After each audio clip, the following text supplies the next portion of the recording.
मित्रों, हिंदू पुराणों के अनुसार दुनिया में नागमणि के होने का उल्लेख है। हालांकि नागमणि धारण करने वाले नाग इतने दुर्लभ हैं कि शायद ही उन्हें किसी ने देखा हो। बृहत संहिता ग्रंथ में नागमणि को लेकर कई रहस्य खोले गए हैं। नागमणि को सर्प मणि भी कहा जाता है। कहते हैं कि नागमणि सर्प के सिर पर होती है। हालांकि इस तरह के सांप दुनिया में दुर्लभ ही पाए जाते हैं। लेकिन आज भी भारत में कई ऐसे पुराने जंगल हैं जहां दिन में भी अंधेरा रहता है और इस प्रकार के सांप ऐसे ही घने जंगलों में रहते हैं।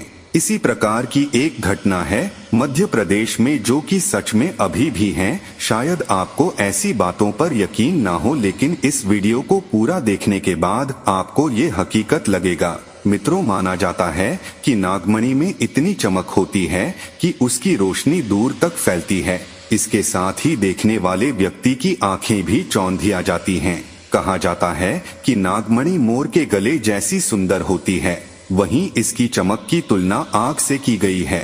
नागमणि के प्रभाव की बात करें तो ये किसी के हाथ लग जाए तो किस्मत बदल सकती है, वहीं इसको ठीक से न संभाल पाने वाले व्यक्ति का जीवन भी बर्बाद हो सकता है। ये कहा जाता है कि नागमणि पर नाग के विष का प्रभाव नहीं होता है। कहा जाता है कि पहले जमाने में जिस राजा के पास ये मणि होती थी, उसकी सब मनोकामना पूर्ण होती थी। उसे अपने शत्रुओं पर विजय प्राप्त होती थी। नागमणि के निर्माण को लेकर कहते हैं कि जब नाग के मुंह में पानी की बूंद जाती है तब वही मणि बनती है। हालांकि इस बात की पुष्टि कहीं पर नहीं है। पारस मणि, नागमणि, चंद्रकांता मणि, भीष्मक मणि और तैल मणि का ग्रंथों में विशेष महत्व है। वैदिक साहित्य के प्रमुख ग्रंथ बृहत संहिता में नागमणि का विशेष उल्लेख है, इसलिए इसके अस्तित्व को नकारा नहीं जा सकता। निश्चित तौर पर नागों में यह विशेष प्रकार की मणि पाई जाती है। यह मणि काले रंग की होती है और नागों के सिर में रहती है। कभी कभी नाग इसे उगलकर बाहर करते हैं। रात में जब कभी ऐसा होता है तो मणि की रोशनी चारों तरफ फैल जाती है। हमें यह महज कपोल कल्पना लगती है, लेकिन कुछ न कुछ रहस्य तो है, जिसके कारण शास्त्रों ने इसके बारे में प्रमुखता से लिखा है। इसमें यह भी बताया गया है कि नागमणि मोर के कंठ के समान नीली काली और बेहद चमकीली है। इसमें कुछ अलौकिक शक्ति रहती है, तभी तो राजा लोग अपने दरबार में इसको रखते थे।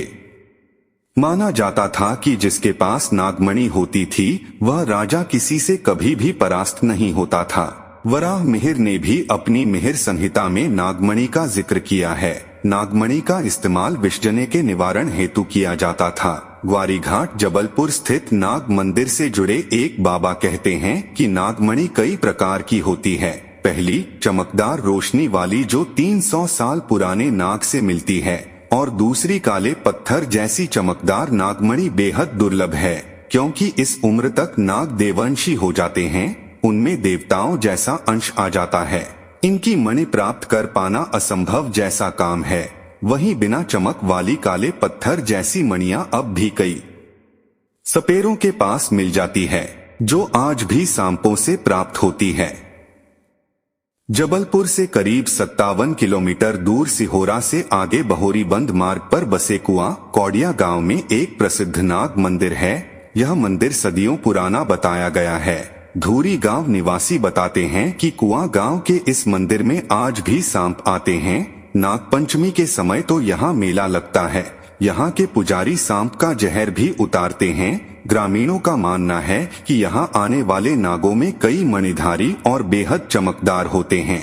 विशेष मौकों पर पुजारी के आवाहन वे शांति से मंदिर में आते हैं और हाजिरी देकर वापस चले जाते हैं। वहाँ पर कई बाबा लोग ये बताते हैं कि उन्होंने कई अद्भुत चमत्कार देखा है, जो नागमणि होने का संकेत देता है।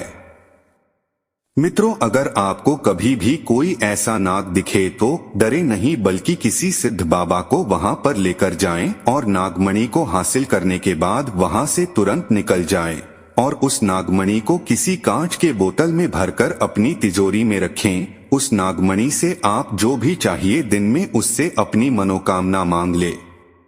मित्रों, वीडियो आपको कैसी लगी हमें कमेंट करके जरूर बताएं। धन्यवाद।